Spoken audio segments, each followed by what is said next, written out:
Hello, this is Ed from SOS Bookkeeping. This is a review of the aged accounts receivable report, some of the advantages and how to use it, how to set it up. I am going to use, for this purposes, I'm going to use Xero for this. And some of our clients like to keep their bookkeeping on Excel or Google Sheets, but you'll see that that would be very difficult to do to keep your aged accounts receivable in that format. And for Xero, for instance, they have an edition that's just $15 a month. So it's very inexpensive to be able to utilize a software that will do a lot of things for you.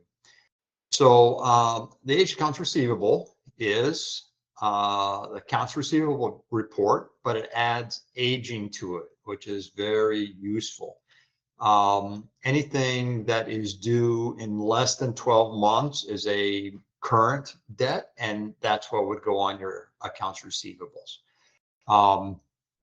This is a liability account, so a positive balance on your report would be what is owed to you. And then that total amount would be on your balance sheet. So let's take a look at how the page is set up. In this, you can put a period ending. You can do the aging period. So I'm using 30 days, 1 to 30, 30 to 60, 60 to 90, and older. Age by due date as opposed to issue date. You can add columns if you wish. You can group it differently. A lot of different things you can do here, but I'm going to leave it like this. This is the most common format. So what we have set up here are on the left side are all the clients or customers that currently owe you money. This one's set up with the due date first, the invoice number, an invoice reference. This might be a purchase order or something of that sort, but yeah, PO, see the POs here. And then the amount would be entered under the proper column of the age of the debt. And the system will move it along this process as long as it remains unpaid. And of course, when it is paid, then it will be removed from here and added to your cash account. So let's take a look here and see what we have.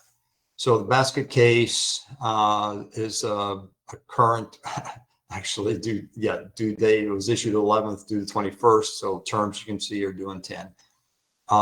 It's within the 1 to 30 day. By the way, let's take a note of this. So it was issued, the invoice date was June 11th, and the due date is June 21st. So that's 10 days. So you might want to change these, and you certainly could, to 1 to 10.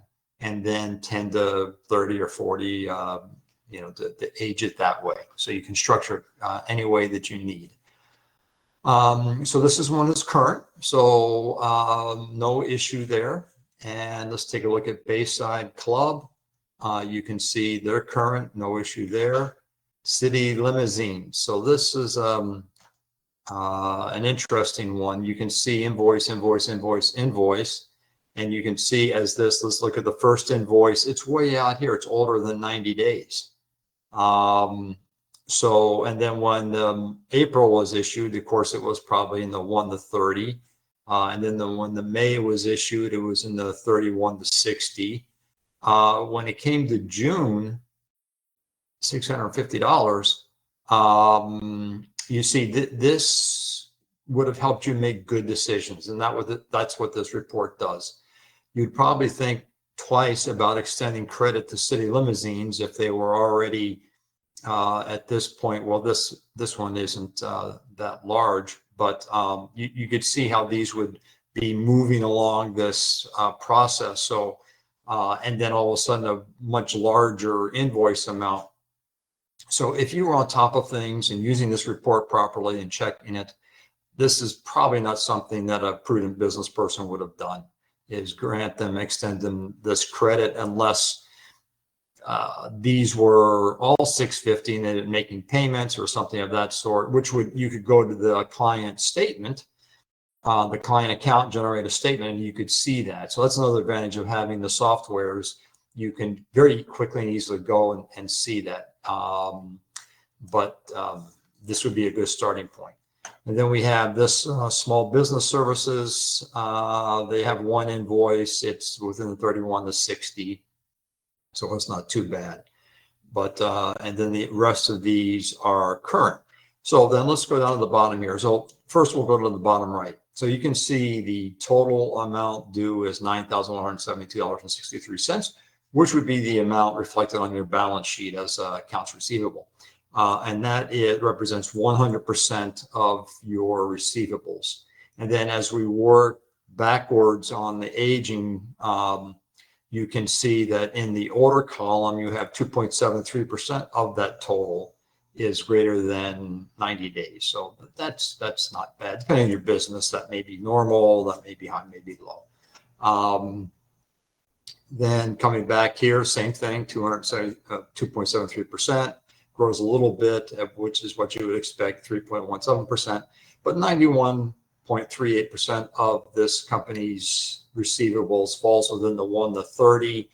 But if it's, these all look like they're due in 10 days. So some of these may be current, some of these may be past due. So I think if this were my business, I would recommend, or we were keeping the books for this business, I would recommend, this is just a demo account. I would recommend that we change this to 1 to 10 and then age from there so we can see that. 91.38% though is within that 30 days. So this is how this is set up and used. It's great for making proper decisions on granting credit. You can also see perhaps problems coming if more and more of your debt is moving out to due, is past due to a greater degree. Maybe you need to evaluate your terms. Maybe you need to evaluate your credit granting process. Perhaps you need to take a look at your contracts or whatever agreements you have. So it's a great tool for telling you, providing a lot of information. The other thing is you can foresee issues with, if your receivables are too high, perhaps you'll run into a cash flow issue. And one basic business premise is never run out of cash. So you would know to start upping your collection efforts earlier. There's a kind of a sister report of this is your aged accounts payable, which is showing what you owe. So these work in conjunction together. So there's a quick summary of how the aged accounts receivable would work.